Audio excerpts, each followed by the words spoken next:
Good evening and welcome to RFL. I'm Richard French. Thank you so much for joining us tonight. Now, just 3 hours from now, President Obama will deliver his final State of the Union address. The White House says this one, it's going to have a different tone than the others. And since it's also coming at the start of an election year, everyone will be watching the political tone. Now, our senior political correspondent, Andrew Whitman, he is live in Washington, as he has been all day. Andrew? Well, Rich, let's start with some of those differences in what we expect in tonight's State of the Union address. As you and I both know, typically what happens is a president makes his case for what he wants to accomplish in the next 12 months and gives some details as to how he's going to go about getting that accomplished. We don't expect to hear that tonight. Instead, we expect the president to focus on 3 or 4 major issues and themes and paint more with broad strokes than with very detailed brushes. He's also going to go back and reestablish some of his legacy, if you will, some of the accomplishments that he's had in office over the past 7 years, in part to burnish his legacy, and also to start very subtly laying the groundwork for why he thinks the Democratic Party and those principles that he stands for deserve another 4 years in office. The president spotted today at his desk in the Oval Office working on his final State of the Union address. New videos released by the White House demonstrate the uplifting tone the president is expected to take. I want us to be able, when we walk out this door, to say we couldn't think of anything else that we didn't try to do. The president says he will not deliver a long list of legislative goals, instead focusing on just 3 or 4 big ideas. The speech will undoubtedly include another type of list. The president will tout his successes in office on the economy, healthcare, education, and the environment. And he'll try to counter what he feels is an avalanche of negativity from the Republican candidates seeking to replace him.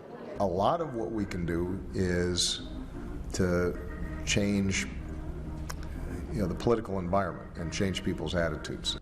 A message not expected to be well received by Republicans. There is one thing that we hope to hear from the president, and that is a comprehensive plan to defeat ISIS. House Speaker Paul Ryan blames the president's policies for the spread of terrorism and what he considers a weak economy. We are less safe, and that is why the anxiety in America is so palpable. President Obama's final State of the Union address expected to be less aimed at swaying the lawmakers in attendance than American voters already focusing on the race for their next president.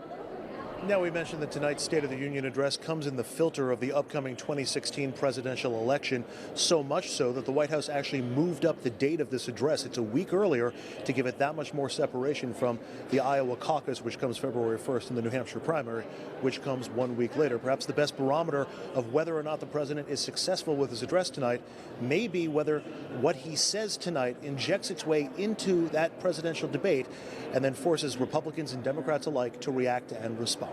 That is the latest from here in Washington. I'm Andrew Whitman. Rich, let's send it back to you in the studio. Andrew, obviously we're going to be seeing you quite a bit over the course of the next hour. Give folks an idea of some of the subjects we're going to be hearing from the folks you caught up to on Capitol Hill. Well, we're going to talk a little bit about President Obama's legacy and where it stands going forward. We caught up with somebody who knows very well what his legacy is, or what at least it means in terms of the 2016 election.